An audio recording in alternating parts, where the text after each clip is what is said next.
Hello, hello. Welcome to the 18th episode of the Veggies Abroad Vegan Travel Podcast with the Chief Veggie Pusher, myself, Rebecca Gade Sawicki. Some of you may already be familiar with Veggies Abroad, but for those of you who aren't, we are a full-service vegan travel company that offers custom planning services, small group trips, a helpful blog chock full of just about everything a vegan or veg-curious traveler could possibly need, and this podcast. With this podcast, I hope to bring you guys the inside scoop of what vegan, vegan-friendly, and eco-friendly businesses are doing in the wide world of travel. Plus, I'll give you the full download of what's going on behind the scenes at Veggies Abroad. So I am now back from South Africa and pretty much recovered from jet lag. And as promised, this episode is going to be entirely devoted to my experience there. So if you have ever dreamed about visiting the country, you might want to take notes. And to help me recap the trip and chat about it, my favorite traveling companion and significant other, Matt, is joining me. Doing a trip recap alone is honestly kind of boring. So I thought doing it as more of a conversational Q&A would be far more interesting. Well, it is at least more interesting for me. Talking to myself is really not that much fun. So Matt, thanks for jumping on here to chat all about my South African adventure. Thanks for having me. I'm excited to be here. Awesome. So where should we start? Let's start with what your expectations were about South Africa going into your trip. Good question. So I think my expectation, like most people, is that the trip is going to focus on the animal part of it. I mean, I think the vast majority of the population, when you think about Africa and, you know, going there, it's for safari. There is far more to the African continent and to South Africa than just safaris. And I, shouldn't really think about that. But I'd say that the history and culture of the country is what really stuck with me, during the trip and days later. I mean, don't get me wrong, the animal part of the trip was amazing, and we will definitely talk about that and an incredible experience. But I think I was even more impacted by the history and culture, more so than I had anticipated. And I'm still thinking about it days later. Knowing you like I know you, I would say that you probably wanted to see those cats the most because of how much you love your cats. But was there one particular animal that you were like, I just gotta see that? Yeah, you're right. Those cats, the cats of any kind of cat type is really always at the high point of my list. Yes, I was really looking forward to seeing them. I'm trying to think, was there anybody else that was really high on my list? We talked about penguins. Oh, yeah, the penguins, they were a cool part of it. But I think, probably the top thing I really wanted to see was any of the cats. And I was like equal opportunity for any of the cats. It wasn't like specifically I wanted to see a cheetah or a lion. I was going to be really thrilled to see any of them. Any big cat whatsoever. I get it. So, all right. Well, so your listeners know, let's start with your itinerary. How long did it take you to get to South Africa, number one? And then where did you fly into? And then how many days were you going to be there? And then what were you guys going to be doing while you were there? Okay, so it was a 10-day itinerary, and I'd say the hardest part was definitely getting there. The flight was nothing to joke about. From Detroit, I went to Atlanta, which was just an hour-and-a-half flight. But from Atlanta, it was about 15 hours to Cape Town. And to come back, I had a bit more of a lengthy route because I came from Johannesburg. And instead of going back the way I came, I went to Amsterdam first and then Amsterdam to Detroit. And so that was about 22 hours. I will say, once I got off that airplane, I was like, I really want to break from airplanes for a while. That was a long airplane journey. But once you get there, it's definitely worthwhile. So the itinerary, the 10 days, we started in Cape Town and we're there 3 full days. I think I was there almost 4 because I came in early. And then from Cape Town, we went to Johannesburg. And then from Johannesburg, we drove to Kruger National Park. And then we spent about 3 days in the area of Kruger National Park and another nature reserve. And then we drove back to Johannesburg and then departed from Johannesburg. What were your food expectations going into it? Like, I've been to a lot of places. They're going to have tons of vegan food there for me. It won't be that big of an issue. And then, like, was it like when you immediately got on the plane, it was like, oh, they forgot my meals. They forgot all this stuff. And then you got there and it was like, oh my gosh. Like, so like, tell me about the food journey, expectations. So prior to going, I did not have any expectations. I knew because of, having a friend in Cape Town. A shout out to Matt from Vegan Tours Cape Town, who runs a really great business there. I had connected with him before going, and so I knew what to expect with Cape Town. And Cape Town has a really great vegan scene, and it's growing. So I knew to start off it was going to be pretty good. But then once we got to more rural parts of the country, I did not know what I might be getting myself into. I'd kind of, I've learned over the years that like you just kind of set your expectations low with some of that, especially when you're traveling with a group, and you have to just be flexible. And so I did bring quite a bit with me. I brought oatmeal with me. I brought some Go Macro bars. What else did I bring with me? I brought a giant bag of nuts and like some other things. And then I picked up stuff along the way. And so that was really helpful. And I would say, like, outside of Cape Town options, it's not that they were limited. It was just that they weren't really exciting. It was kind of boring. It was multiple pastas. I'm trying to think what else was there. Salad, a lot of fruit. So it's not that there wasn't anything. It's just that it wasn't the star of the journey, which I guess, it's fine. The star of the journey at that point was, trying to find cheetahs. Right. So you flew into Cape Town, not expecting to find any cheetahs in Cape Town for sure, but you flew into Cape Town, you met up with some people, and then you started your trek from Cape Town. Is that correct? Yeah, so we spent multiple days in Cape Town and kind of explored the city. So I had a day on my own, which was really great.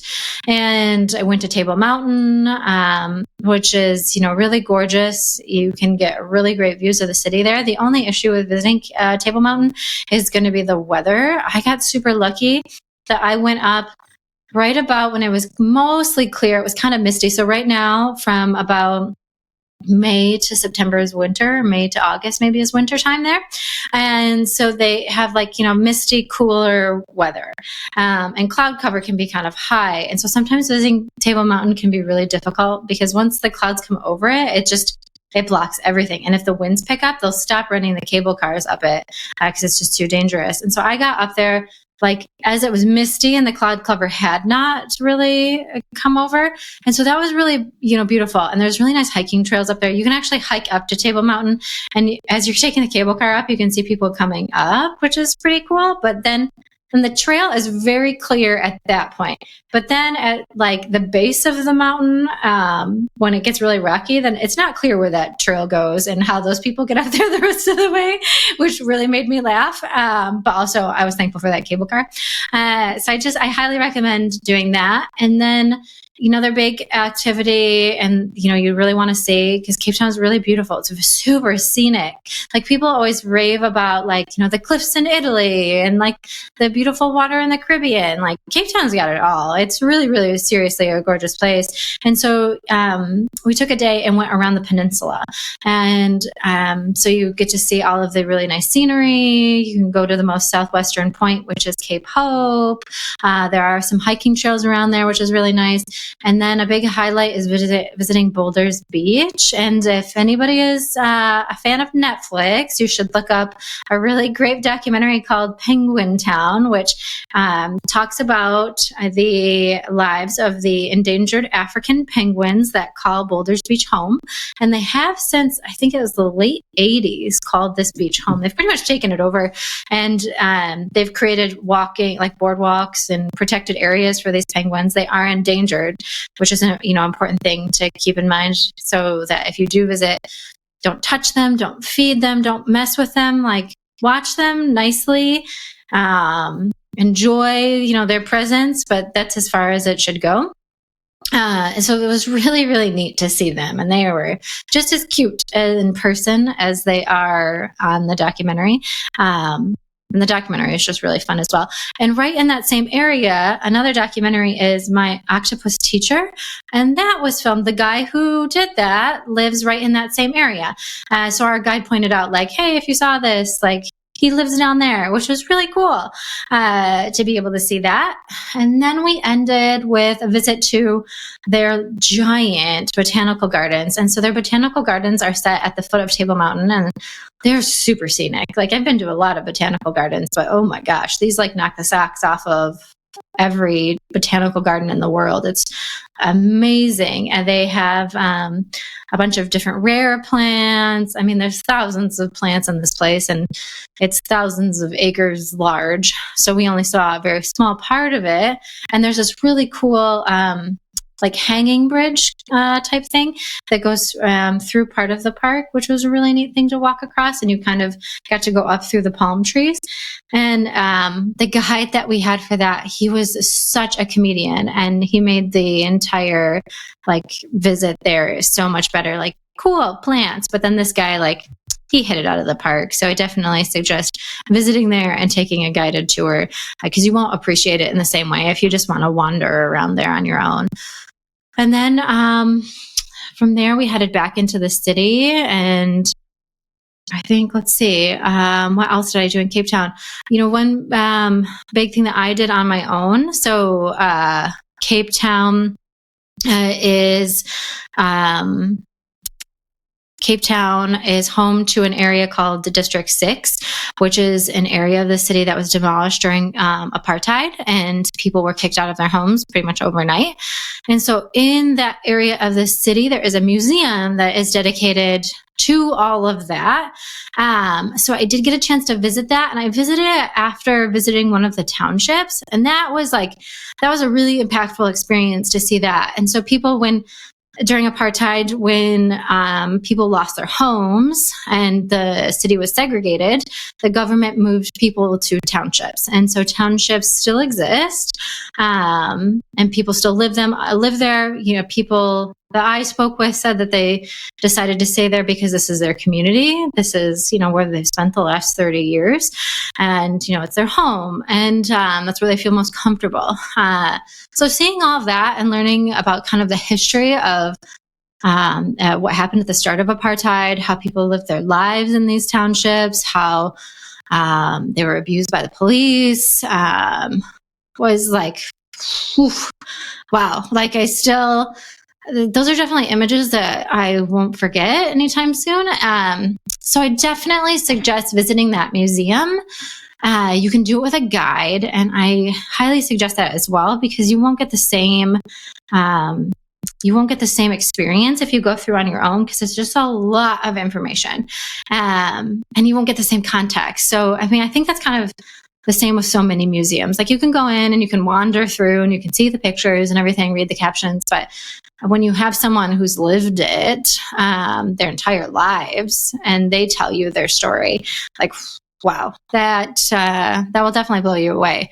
I would say, I mean, the penguins were great, and I did love seeing them, but it was definitely, you know, really impactful learning about that and spending time with people, you know, who live there, and learning, you know, how they functioned and how they've managed to get by and how they survived, really.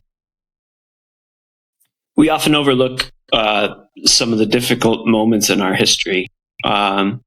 Before we touch on that difficult thing, I want to talk a little bit about the cable car. Now, if I remember correctly, we were in Switzerland a year or two ago, and you got into a cable car, and you about started crying. You were so scared going up this cable car. You were like grabbing onto the handlebars. And now I'm picturing you doing this all by yourself. Before we touch on the difficult emotions that we're going to get into, can you please tell me how you handled the difficult emotions of you riding up a cable car without me? I think the real part of this question is that I did something without you, and that you're very sad about that. And No. I truly want to know how you got up that cable car. Weren't you freaked out going up that thing? For people listening, I hate heights. I don't like them, but it's like one of those things you have to bite the bullet and get over. The cable car to Table Mountain isn't that long. I think it only took maybe a minute to get up it. And a really creepy thing with this cable car, which kind of made it better because it broke up your focus and it surprised you, is that the floor moves. And so you stand in one area of the cable car, you're like ready to pay attention to like this one spot, you're holding on, and then all of a sudden the damn floor starts moving. So it moves in a circle so that everybody can kind of see the 360. And so I totally didn't expect that. I did not know that was going to happen, and it surprised everyone around me as well too. And so I think like the surprise coupled with like the beautiful scenery and like we're kind of laughing about it took some of the edge of, oh my God, we are so far above Earth and I don't really like it. So yes, it wasn't as bad, but since I'm on my own a lot, I just have to be a big girl and get over things that I would normally do with you. Well, way to go. Good for you. That's pretty awesome that you got the nerve up to get on that cable car without me. I wasn't going to miss out. So I was like, either I'm going up this damn cable car or I'm just not going.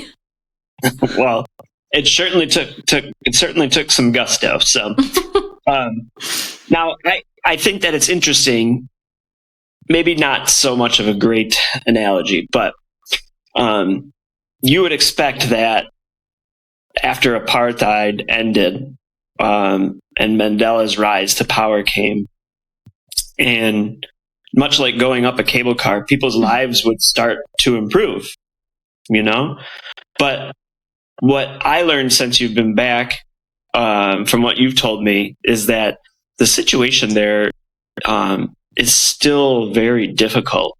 And can you, just before we really get into it, because I know we're going to talk more about the rest of your trip and there'll be more opportunities to talk about it, but can you touch a little bit on apartheid and the people there and how that affected you and how people actually forget that was just 30 years ago where apartheid ended? Yeah. So it was just 30 years ago, which is a really crazy thing to think about. And what was even crazier to me is that the group that I was traveling with, most of them were pretty well traveled. A lot of them had no sense of that because it's not something that tourism boards really promote. Tour operators aren't really talking about that. They're sending you to wine regions instead of maybe on a historical or cultural tour, which I get. Yes, there is a big wine region there in Cape Town. I forgot to mention it. If you want to do a wine tour, please reach out to Matt over at Cape Town Vegan Tours because he does a vegan one, so you don't have to worry about asking 18 questions. But I think, when we go to these places, we can't forget to always learn about them, learn about the history, talk to people who live there, understand the culture, because that really paints the picture of everything you're going to experience there. I've had people in the past tell me I hated this place because it was dirty or it was this, but they don't consider the fact of everything they went through. And so maybe it's not so dirty after all. It's just that they've kind of been dragged through the mud. And Cape Town's very similar. Actually, South Africa is very similar. Those poor people have been really dragged through the mud, and the effects of apartheid are still very, very real. Government corruption is unfortunately very, very high. No matter of the color of the person that you ask about it, they will tell you that the government is very corrupt. They just had a big election, and for the first time since Mandela, the ANC party, which was previously known as the Party of Mandela, did not win. You have to win 50% or more of the vote in order to be the party in power. And so they had to form a coalition with, the other guys. And so that was a big deal. And, depending on who you talk to, there's definitely different feelings about what that's going to mean. Some people are optimistic that a combined government will maybe change things. Other people think it's more of the same, and it's not the new blood that they need to make change. And prior to the election, South Africa I'm not sure how long, but for years, has been going through what is called forced power outages. So, during the day, power would be cut to your home or your business for, blocks of 6 or 8 hours, maybe even more. And, it was due to government corruption. But right before the election, all of a sudden, everybody's power worked perfectly. There were some articles that I had pop up while I was there. I haven't had a chance to really read them, but, I think it's a really interesting thing. But it's a really sad thing that people in this day and age have to live without power, without running water. In the township, people live without both of those things. And it's just like, it's a foreign concept, for me as a Westerner to see that in 2024. Like, how is any government allowing that to happen? But unfortunately, it is. And I think that's why it's so important that when you do visit these places that you do understand those things. So it's a planned power outage? Like, do they give them notice that it's going to happen, or is it just like, we're taking power away? From my understanding, so from my understanding, it's not planned. It is at certain times of the day, it will just be cut and you don't know when it's going to come back. So actually, as an interesting side note, I house sat for some people in London a couple years ago, and they were from South Africa. And so as I was getting to know them, I asked them like, oh my gosh, that's really cool. You're from South Africa. Do you think you'll ever return to the country? And they actually laughed at me. And at the time I had no idea why they laughed at me. But they said, they're like, no way. Like, we couldn't ever get anything done. And I was like, I mean, what do you mean you can't get anything done? They're like, well, we work from home. And while we were there, we had to go through forced power outages. There's an actual term for it, and the name of it escapes me. So they're like, we would have a good portion of our working day where it just showed us as offline because of, the power outage. And so then we'd have to make up time at, other parts of the day. And that was really difficult. So like, how can we, work and live in those kinds of conditions? And that blew my mind. Like, I can't imagine, like, we've lost power here and I didn't have Wi-Fi for 2 hours and I about lost my mind. It's like, to have an 8-hour day where there's just no power. And imagine that, like, during the summer when it's brutally hot there. Like, again, it blows my mind. Like, that's the best way to put it. Is the power cut to everyone, or is it just like the have-nots versus the haves? That's a really good question. I don't know completely the answer to that question. It sounds like it's pretty well across the board, but people who have money are going to have generators. They're going to have access to other things. And I'm assuming that they're not cutting power to like important things like hospitals. Or like a hotel, right? I mean, like, if you're there as a tourist, are they cutting power to the hotel for tourists? Yeah. So, and that's another frustrating topic as well, too. And why I really want to focus on, being a responsible tourist and talking about these things is that oftentimes tourism dollars talk. And so communities will lose land, they'll lose resources because of tourism coming in. So the hotels might not be affected in the same way, and the hotels also might have access to generators and things like that. But local communities aren't going to get the same kind of treatment. So you haven't made it to Kruger yet. You're starting to see all these things going on, like with the people that live there and how society is for these people. Are you starting to feel guilty that you're there and you're excited to see like lions and zebras and elephants and rhinoceri and all of these animals? Rhinoceri. Yeah, honestly, I was a little bit like, I was really preoccupied about that. I'd spent some time, my guide that took me through the one township, he was telling me kind of about his life and challenges. And I really thought a lot about him and a lot about his young son. And yeah, that really kind of eclipsed the cheetahs. Because it's a really hard thing to not to think about. And then you start thinking about, okay, how, or at least I start thinking about, okay, like, did my, tourism dollars somehow impact his life in some way? Was it the company that I booked through? Did it support him? And I should say too, I did this completely on my own. I did not do this as part of the rest of the group. So it was an added on thing. And so, those were the things that were kind of going through my mind, and, the things that I always tell other people when they work with me of things that they need to think about. And, it's a hard thing to not remember, but I think it's so important that we do end up in these situations, even though it's not a very vacation-y kind of thing, because then we need to take it home with us. We need to use it to enact change in our own communities. We need to use it to travel better. We need to use it to find ways to, use our dollars for good. So you did a lot of these things on your own, which means that the group was doing something else, like you said, like a wine tasting, or they were, yes, yeah, some of these other things. So at some point, you go back and you come together as a group. Like, you're having like these really emotional days, and they're having these real Westerner party kind of days. Like, what were your feelings about seeing what you've seen, and then seeing like the complete opposite end of the spectrum? Like, what was that feeling like?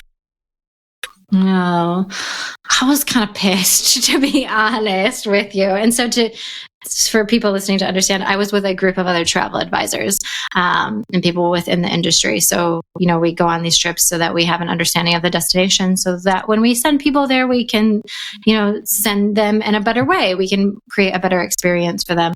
And, I was really disappointed in a lot of them, to be completely honest, because I wanted them to care as much as I cared. But I think that's sadly not the reality. Yeah.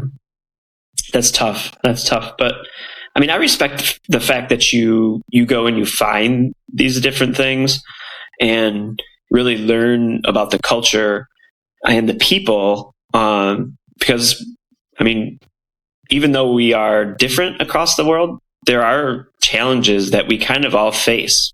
But anyway, let's get back to the itinerary. So you were in Cape Town. So from Cape Town, where'd you go? Okay, so from Cape Town, we flew to Johannesburg, which was a quick flight. I think it was like an hour. Not bad. And I'm sorry? Oh, not bad. Quick, just an hour. No, yeah, not bad at all. And so then we had like a day in Johannesburg. And so Johannesburg was a little bit more of the cultural part of the tour. So the rest of the group did get a little bit of what I had experienced in Cape Town, but not to the same degree. So in Johannesburg, we went to Soweto. Soweto is also a township. I believe it is the largest township in South Africa. It is where Nelson Mandela's home is, and also Desmond Tutu's home. Their homes are actually on the same street in Soweto. It's the only street in the world that is home to 2 Nobel Peace Prize winners, which is really an interesting thing. Wow. Yeah, it was really cool. And so we started off there, and we went to the Hector Peterson Memorial, which is a little bit of a museum. And actually, a unique thing, the first day that I had in Cape Town was a holiday, and the holiday was called Youth Day. And so I was like doing some Googling, like, what is this Youth Day? Like, I'm thinking like back home, something with kids, like the end of school or something. But it did have to do with school, but it had nothing to do with the end of school year. So during apartheid, there was a youth uprising because students were being forced to learn the Afrikaans language, and they were not being taught English or their home language. And so they felt that this would further push them back with going into society to be able to get jobs, to be able to break out of the situations that they were in. But the government was forcing this. So the students, and prior to the actual uprising that this memorial and museum commemorates, students had been speaking out against of the abuse of power with the police, with unequal education. There's actually a really good movie. It's called Serafina. Whoopi Goldberg is in it. And so it talks a little bit kind of the lead up of this Youth Day, the actual student uprising.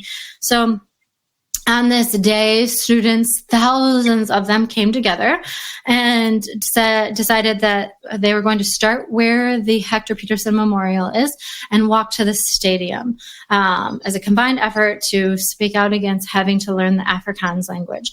Unfortunately, they did not get very far, and police started shooting. I will have to preface this with, still to this day, they say, the government and the police say, that they don't know who shot first, but the kids were all unarmed. And so the police started shooting. That caused, obviously, mass chaos. And a young boy, I believe he was 12, was shot. He was I think he was the first victim. And there's a very famous picture of him. He is obviously Hector Peterson. And he's being held by a man, and he is being carried through the streets, and his mom is next, or his sister is next to him, and she's crying.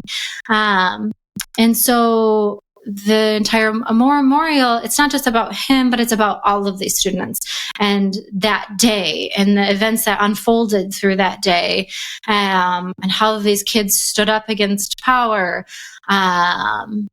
And so, that was definitely very moving. I'm glad the rest of the group got to see that, because that was definitely a very important moment in their history.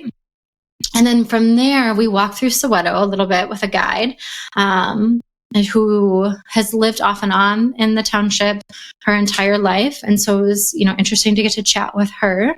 And she took us to Nelson Mandela's house, and we get to walk through the house. It's not a very large house, but in the house there are, different things from different parts of his life, and also his marriage to Winnie Mandela. And, really interesting thing that I saw in there is that there were 2 certificates from the state of Michigan. For people listening, we live in Michigan, so this is why it's particularly interesting. One was,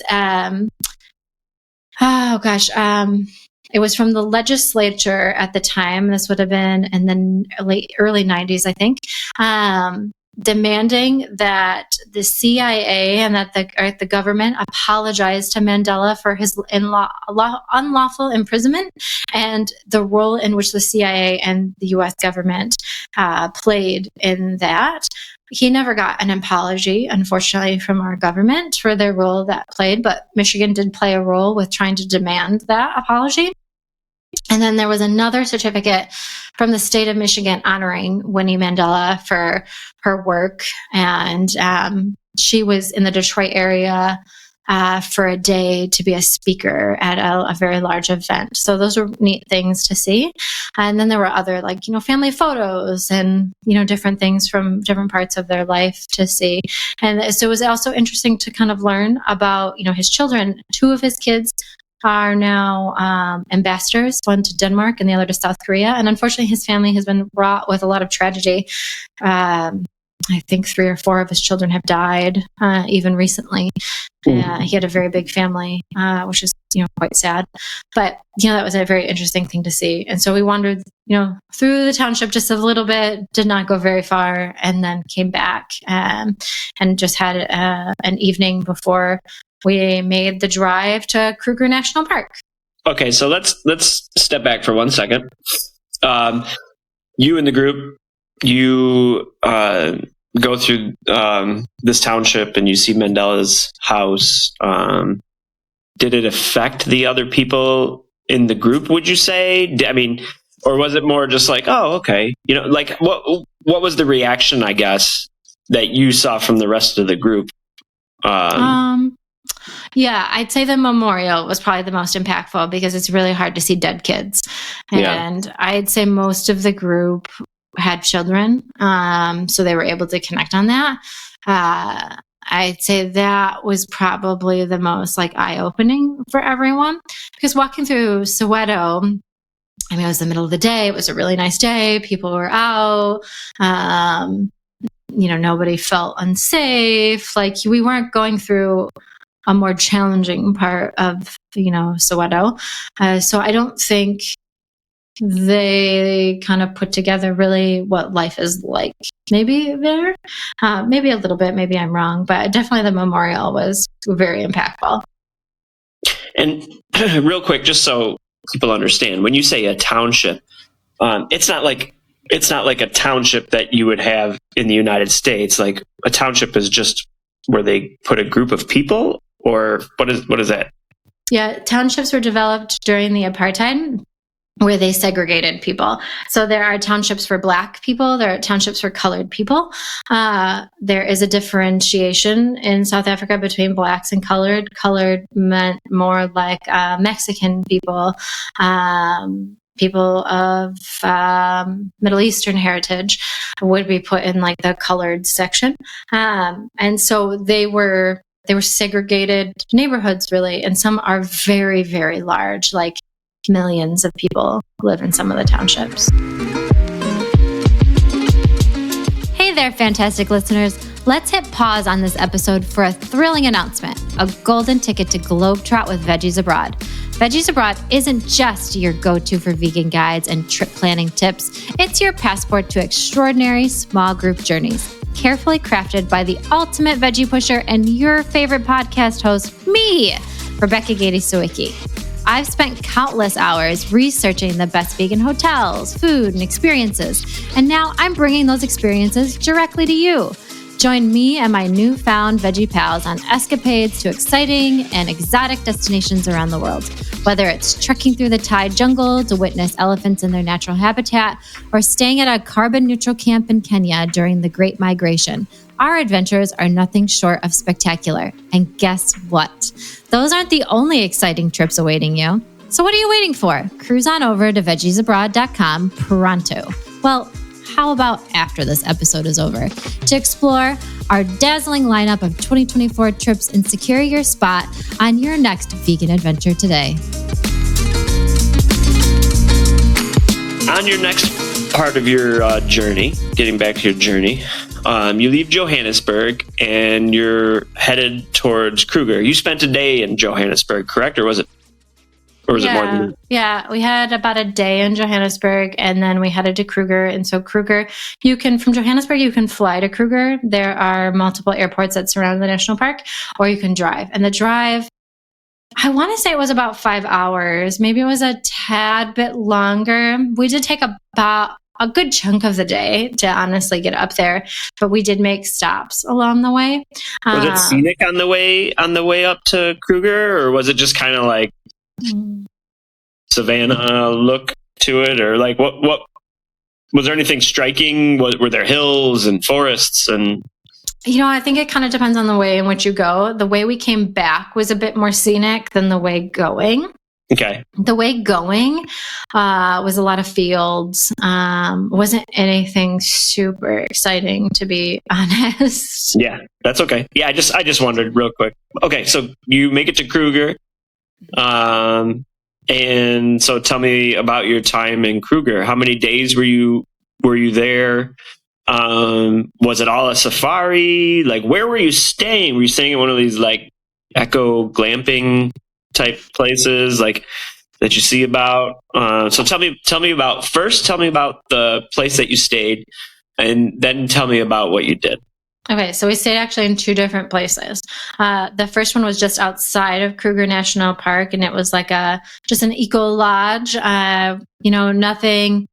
It was not like a tent. It was just a really cool lodge that surrounded a little pond.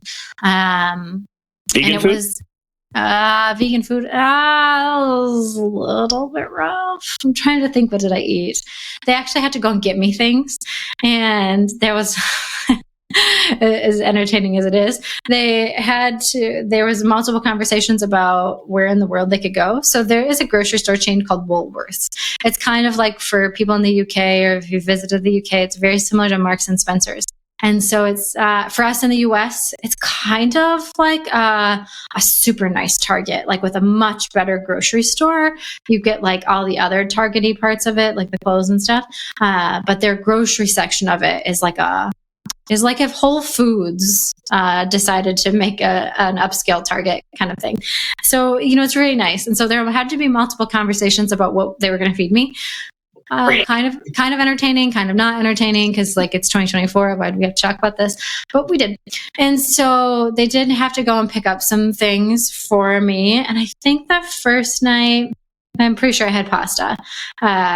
Or no, I did not have pasta. I had a lot of salad the first night at this place. Ooh, yum. Yeah, that was like, I was glad that I had extra snacks. So like, great, some more salad. And okay, so Echo Lodge, just outside of this safari zone with a bunch of salad. Yeah, yes. Just salad. So like, yeah, the food wasn't anything great. The second night there, though, they did do a traditional African barbecue, which actually had a lot of vegan options. So that was great. There were a lot of salads. There were a lot of other things. There were vegetables. So that was very tasty. And I did post a picture of that on Instagram. So it was much improved the second night. So that day, so the lodge is just outside of Kruger National Park. You can stay inside of Kruger, but when you have a group, it's much harder to get good cancellation policies and reservations for larger groups than it is just for like, a couple people or a family. So it kind of makes it difficult for groups to stay within the park zone. But we weren't far. We were only 10 minutes maybe. So that was, totally fine. And the kind of the lodge that we stayed at did have like monkeys that were hanging around. And there were 2 crocodiles on the property that had just decided to call the place home, which I thought our guide was joking about, but she totally was not joking about. The crocodiles like came up the river and were just like, hey, this seems like a great place to live. We're going to stay here now. I never saw them, and I was kind of bummed that I never saw them, but they were there. So that was, kind of an interesting part of it. And so in the morning, safari mornings start incredibly early. We got up the first morning, I think at 4:30, and you like get coffee. And they like give you a breakfast box and you roll out so that you are like one of the first to get in line to get into Kruger. So when you visit Kruger, it is a national park. It's open to everyone. So you will have guided people. You'll have people like us that, had the safari van or safari vehicles that had a guide. We kind of entered from a little bit of a different way. And then you have people with their private vehicles that are going too. So that makes the experience a little bit different because you are competing with, people in their Subarus or maybe it's not Subaru, they're Toyotas, trying to see cheetahs and trying to figure out. Most of the guides kind of get annoyed with the private folks just because they don't follow the same rules of the road as the guides do.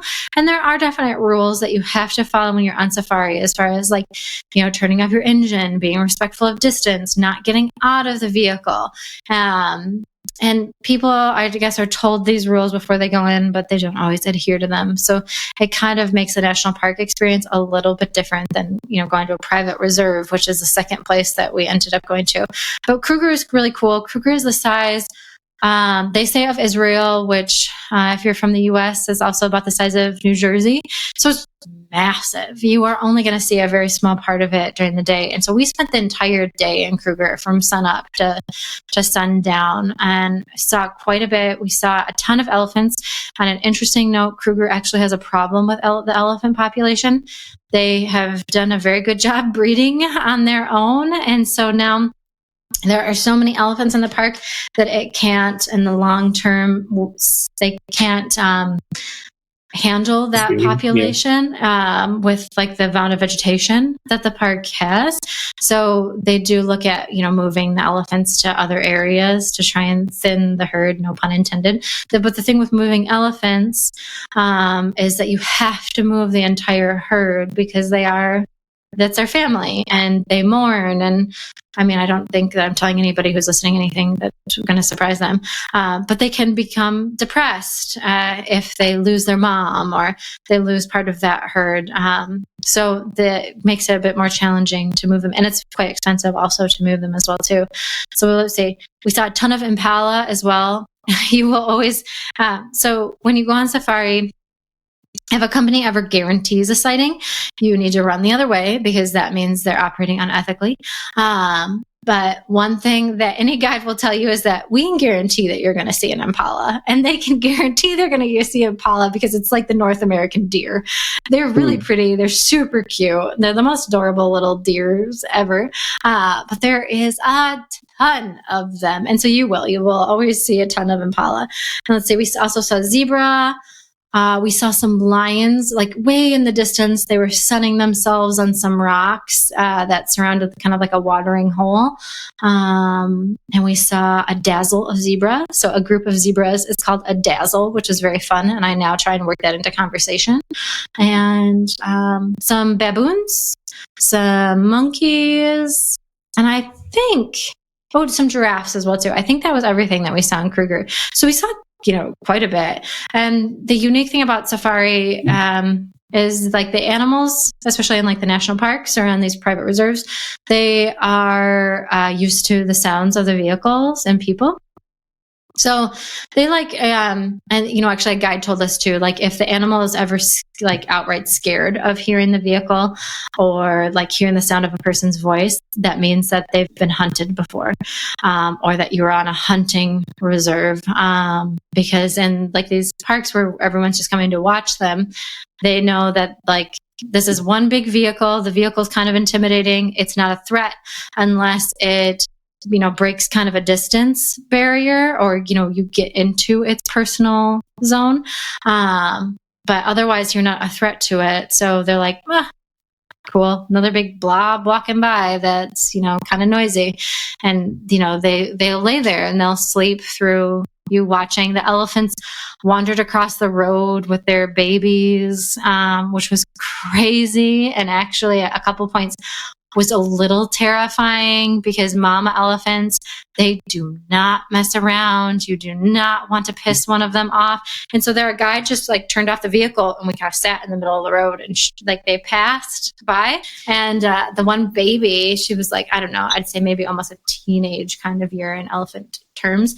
And she turned and she was like really enamored with what this vehicle was, what was happening with this thing. And she like wanted to come towards us.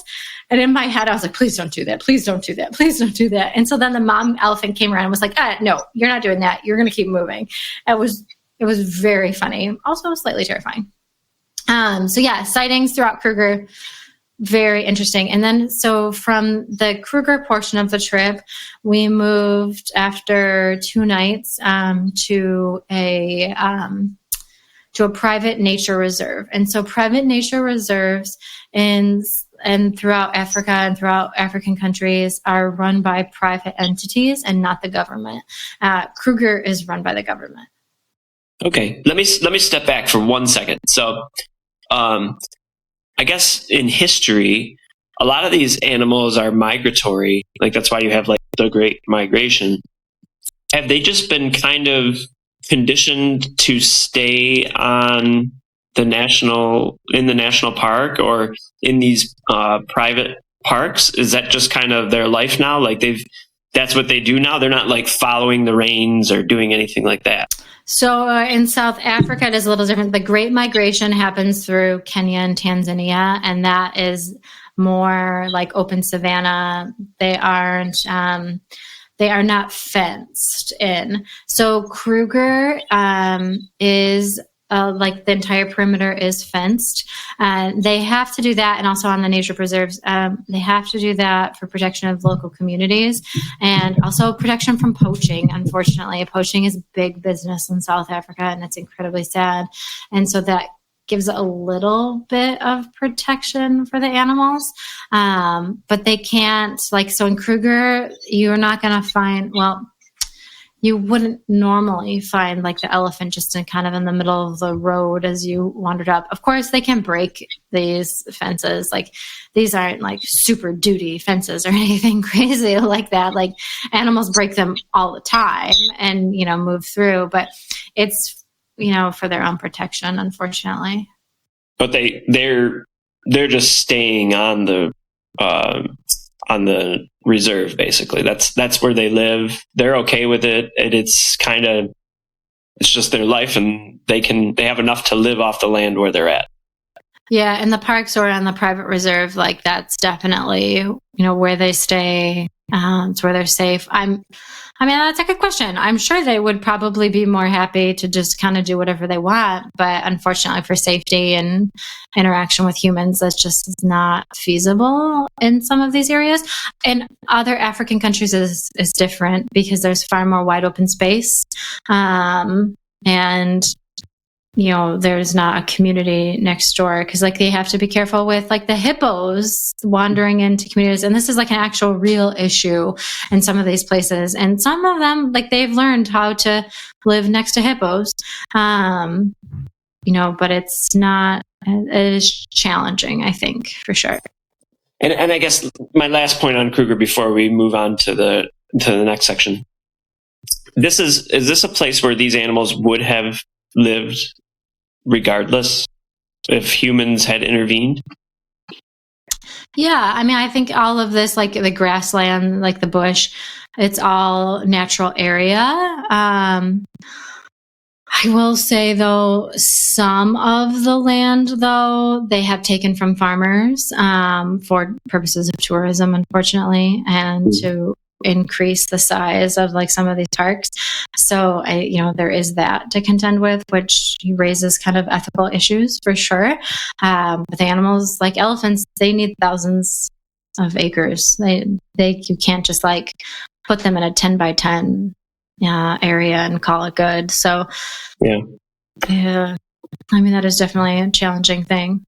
All right, so we're moving on to the private nature reserve. So right off the bat, what was the biggest difference between the national park and the private nature reserve? And then also tell us about your stay there. Tell us where you stayed. Tell us about the accommodation, and then tell us about the food as well. So the private nature reserves or private reserves are run by private citizens. So Kruger, I think I mentioned already, is run by the government. So a private citizen runs, this area, this property. Excuse me. And they're responsible for the lodge on the property. They're responsible for the animals. They're responsible for security, all of that.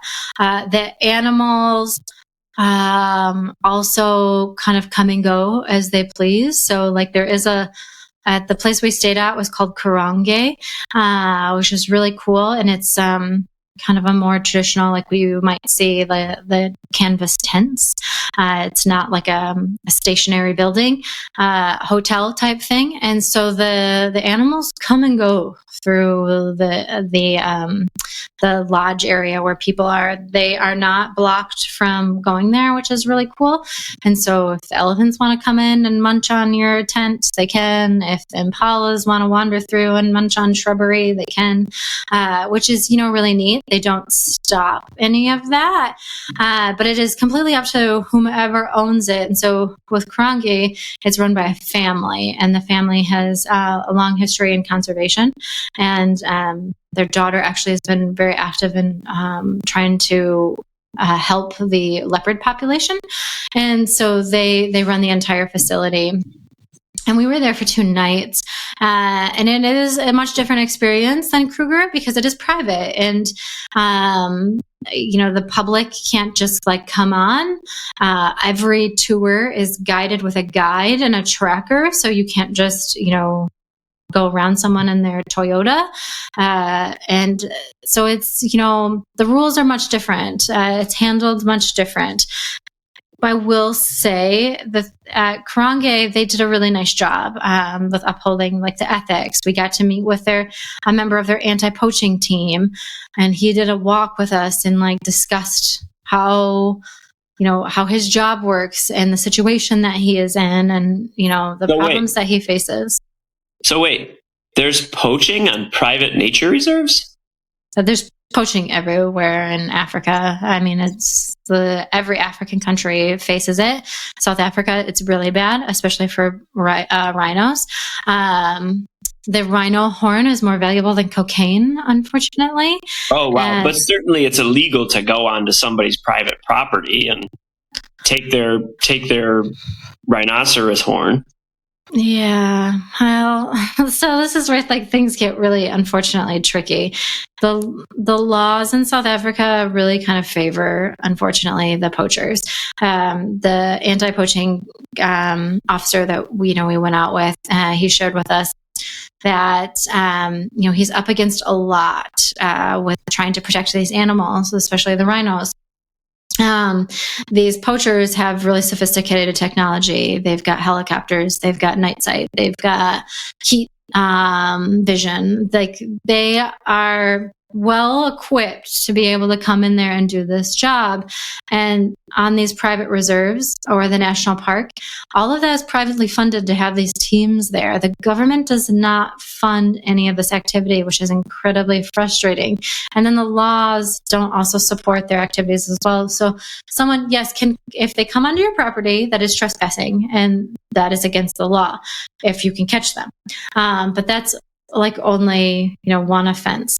Now, if they come in onto your property, you catch them in the act of trying to kill a rhino, you then can only attack. It's not a great word, but you can only come up against them in the same manner that they come to you. So if they shoot at him, then he can respond with a shot. If they try a knife fight, then he has to respond with a knife fight in return.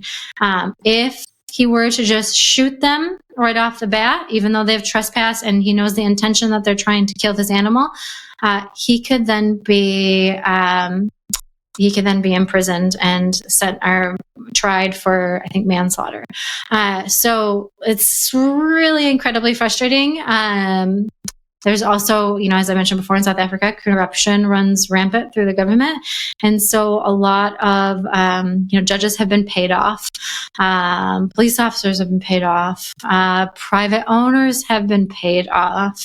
They have a real issue with guides being paid off because poverty is really, really high and unemployment is really high in South Africa. So you've got these criminal syndicates coming into the country that are like, hey, I'm going to give you, I don't know, $5,000. If you tell us where do these rhinos generally go? Where will your team be? And, that's all you've got to do. And so you never know if your team has been corrupted, which is incredibly frustrating. So you say that the rhino horn, which is basically like a toenail for the rhino, right, is more valuable on the street than cocaine. So what are they using a rhino horn for? In Eastern medicine, it had been thought that the rhino horn carried medicinal purposes. So in Vietnam, it's incredibly popular to find it on the black market for cancer treatment and treatment for other things as well too. But I will say it has been proven that that is not the case. Rhino horn will not cure cancer. It will not cure depression. It will not cure your cold. It will not detoxify your body. It is like if you decided to chew on a bag of toenails.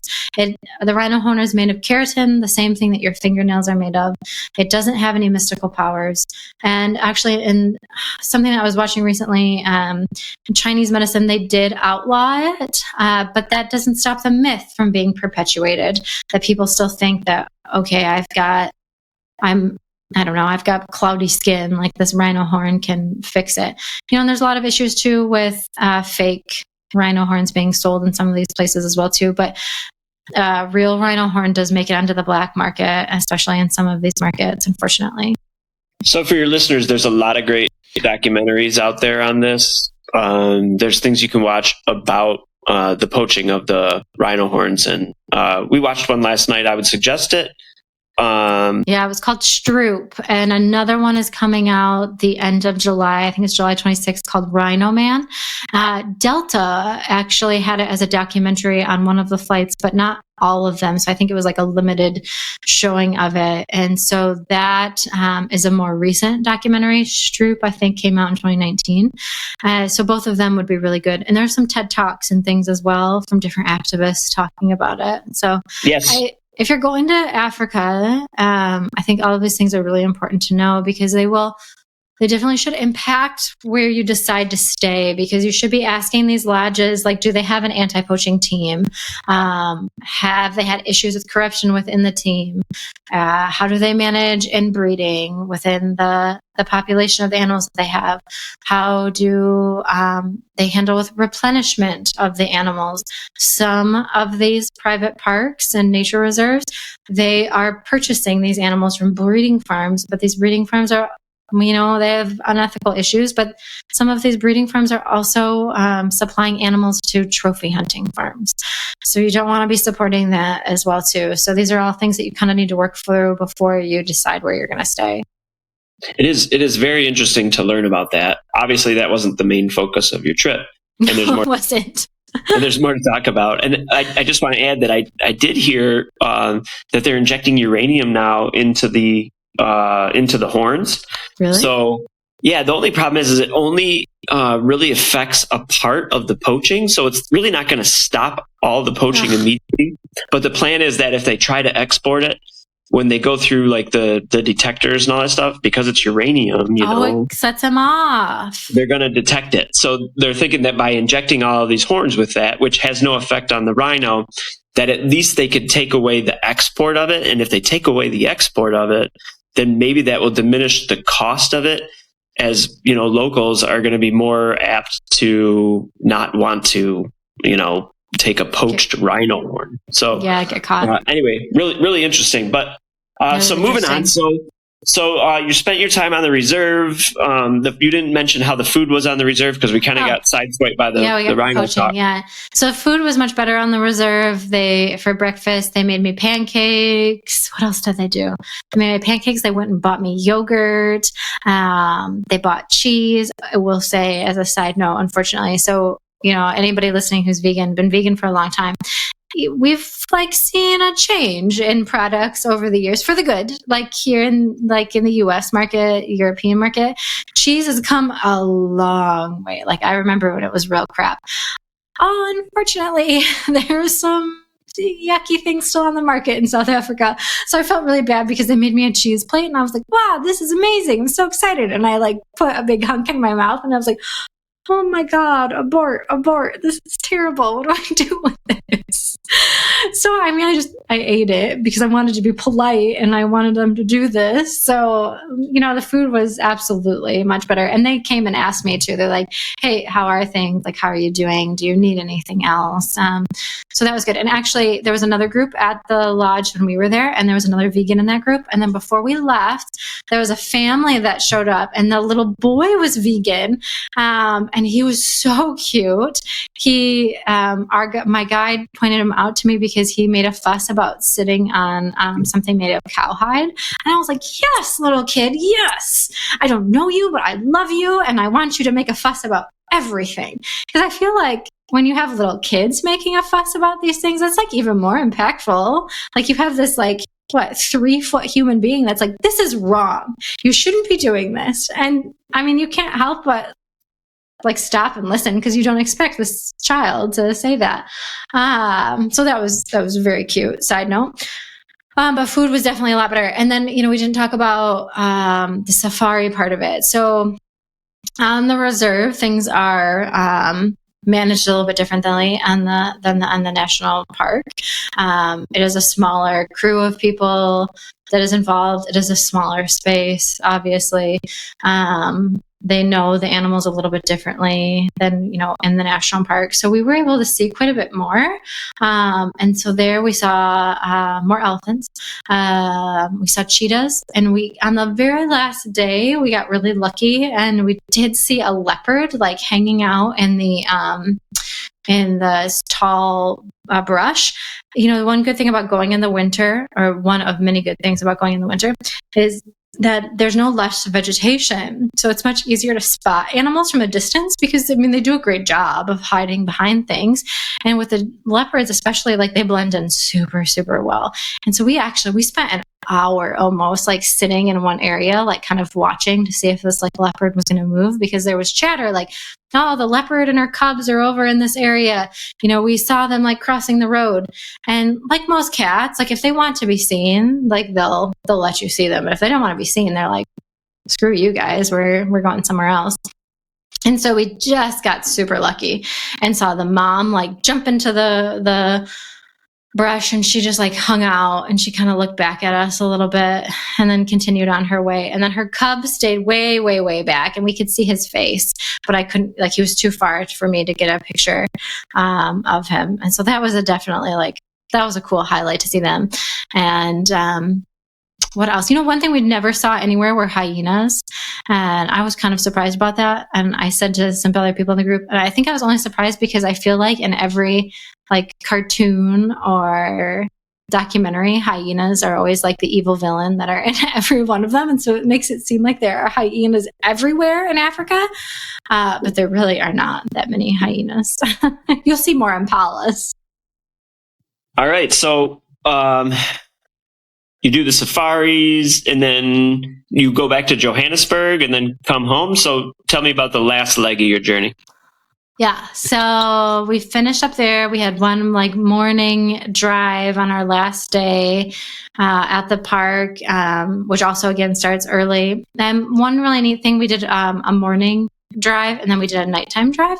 And so the morning drive starts before sunrise, and so you get to see the sunrise. And then we stop halfway through, and they give you coffee and a snack, and you like hang out, and they like set up a little like kind of picnic table in the middle of the bush, and it was really cool. And so on our last day, we got to do it near the hippos, and it was fun watching them because they're just like such interesting animals.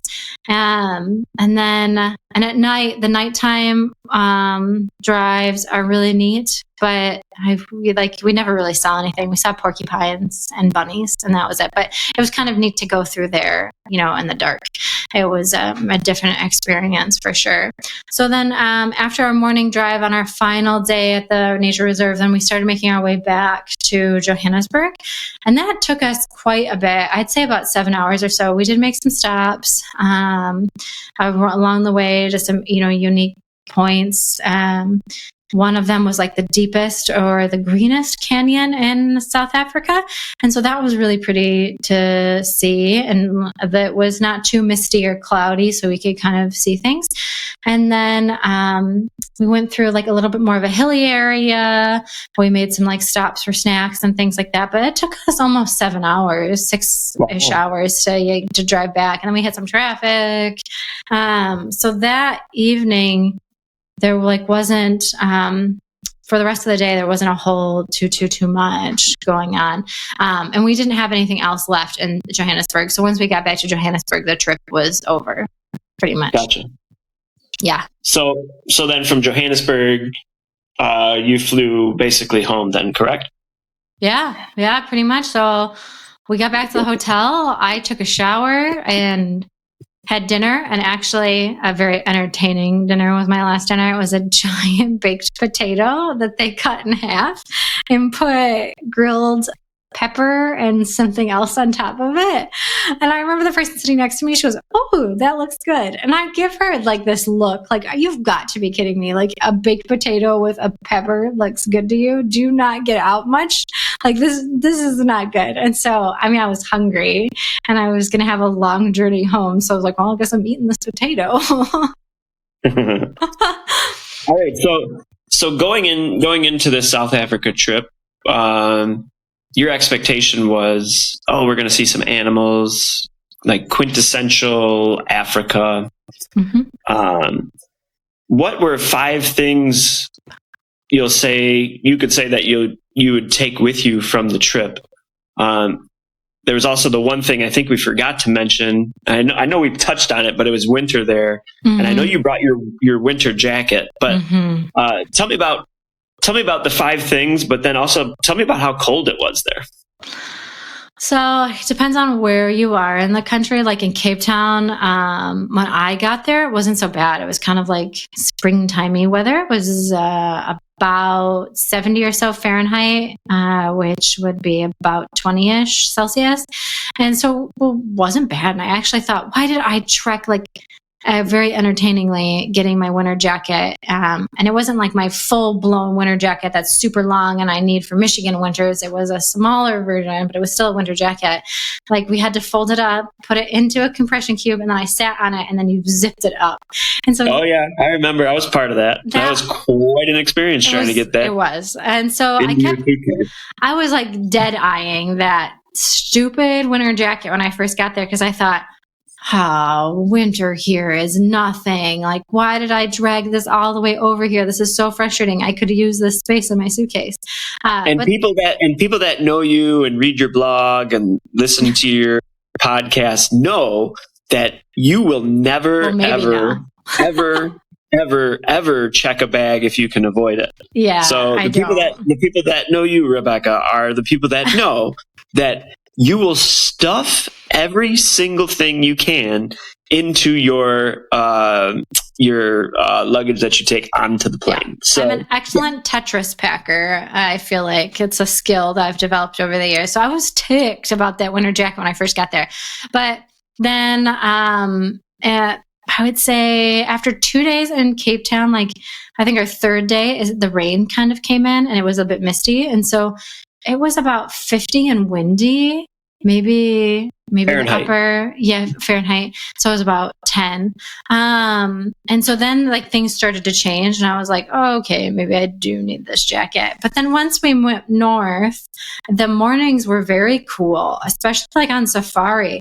Like it can get down to freezing in those areas, which was kind of a surprise to me. We didn't get quite down to freezing when we were up there, but we did get into the 40s. So less than 10-ish, again, Celsius.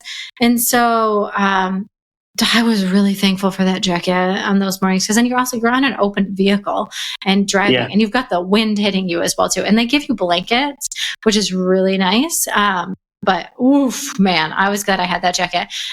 So it was worth it. And then kind of the funny thing about, having the winter jacket too, I have sunscreen all over it and I still haven't gotten the sunscreen stains out of it. I know I need to deal with that, but it's normally not something that you think you're going to contend with a winter jacket is getting sunscreen all over it.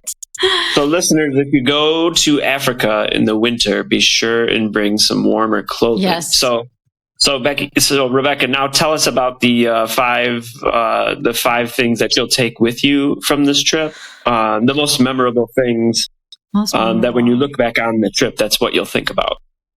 Oh, wow. You can just rattle them off. Here, number one. Oh, do they have to be in a certain order? Or is it just like whatever order? It's not like most important to least. It's just five. Okay, 5 things. So the penguins in Penguin Town for sure. The vegan food tour I went on my own in Cape Town. That was really great. Food was fantastic. The history of the country and kind of everything that people have been through. The animals, of course, on safari, and poaching. Like I knew it was a big issue in the country, but God, I didn't think it was as bad as it was, and it breaks my heart. So you had kind of a lot of different emotions on this trip. A lot, really yes. Good. I mean, looking back from apartheid and the way that people were affected, to seeing penguins like right in front of you on a beach, to traveling into the bush to see cheetahs and rhinos and hippos and zebras and giraffes, to going to the townships and seeing 14 people living in a shack. That's quite the trip. It was quite the trip. It was a whole lot more than I had anticipated as well. Like that definitely isn't necessarily the trip that I thought that I was getting myself into, but I'm incredibly glad that it was the trip. And now when I send people there, That's going to be my last question. That's how I kind of want to wrap it up. That's really how I want to wrap it up is now that you've experienced all that, and you've kind of seen both sides of the good tourism, the bad tourism. You've seen things like the poaching and all that. Do you feel like you can send people there ethically And do you feel like sending people there is good for the people there? Like how do you approach that? And will you send people there if somebody calls you and asks if they want to go to South Africa? Yeah, that is a really good question. And God, it's not necessarily a straightforward question as well, or a straightforward answer maybe, because there are just like there's so many nuances with tourism and how it affects people. Because, you know, obviously some of the dollars do directly impact people, but unfortunately the majority of your dollar doesn't stay within the communities and doesn't impact people in the way in which that we would like it to. You know, it's estimated that for a developing country, only about $5 of every $100 spent by a tourist stays in their local economy. And, you know, that's really hard. So it definitely, like, you know, and like every trip, it gives me a bit of pause of like, okay, how am we going to do this better? And there are definitely ways that I think I can do it and do a better job and make sure that, you know, the people are being impacted better and that we're not supporting things that are unethical. But it definitely is going to take, you know, more effort than just sending someone to London to do it right. I mean, obviously, and, you know, you do a quick Google search, like you can find a trip to Africa in, you know, no time flat, but there's just so much to it and so many layers to it that people really need to be aware of. And, you know, me as a, you know, travel business, like I put it on myself to think about all of these things. And, you know, of course I make mistakes, but these are not mistakes that I really want to make. And I want to make sure that I'm doing it in the best way possible. So I think, yes, I can. But it's definitely far more effort than, you know, other places, and maybe than I originally thought too. Well, awesome. I think that we only touched on issues like just briefly, and a lot of the things I'm sure that you've seen and experienced. I mean, we could have gone on talking for a lot longer, like the social situation, the corruption. I mean, I'm sure we could have talked probably 20 minutes on just the corruption there, you know? But no, I think that was a good discussion. And I think it's very important that your listeners know that there's a lot to South Africa. Yeah.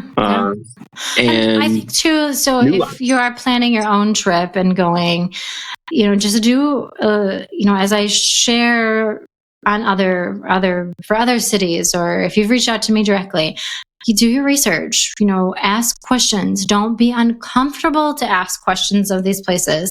You know, if you are ever uncomfortable with an answer that you receive and you don't feel like this is the best place for you to go and spend your dollars, do not do it. You know, and then the poaching guide that I was with, because I was, you know, asking him, I was peppering him with a ton of questions. Poor guy, he was a wonderful human being. And, you know, he said, look, do your research when you find these places, but don't let your research be your ending point. Go and find somebody else who's been there, or you can ask about the situation. Get somebody else's opinion. And, you know, that's the same if you're planning your trip, you know, like this. If, you know, find somebody else to corroborate what you found. And if they can't corroborate it, or they have a different experience, you know, make sure that you really consider that. Because you might accidentally be supporting something that you wouldn't want to support. And I don't think anybody listening would want to be in that situation. Matt, thank you for taking the time to chat with me today and work through kind of the trip. I think it made it far more interesting to talk to someone else about it than me just rattling off everything I did. Personally, I think I would have fallen asleep during that. So I think most people listening might have as well too. So maybe we'll do this again for another trip, because you will be traveling with me here in the future. But we'll see. We'll see how this turns out. But for everybody listening, thank you for tuning in. And if you have questions about South Africa, if you're thinking about going, feel free to reach out. Thank you so much for tuning in. I hope you enjoyed this episode as much as I did. If you did, please consider subscribing and leaving a review. If you'd also like to learn more about upcoming Veggies Abroad tours or get additional travel help, visit veggiesabroad.com and also join our newsletter. It's the best way to stay up to date with loads of new content, like where to find gorgeous vegan hotels, what to eat in cities around the world, trip planning tips, and so much more. Well, that's all I've got for now. Until next time.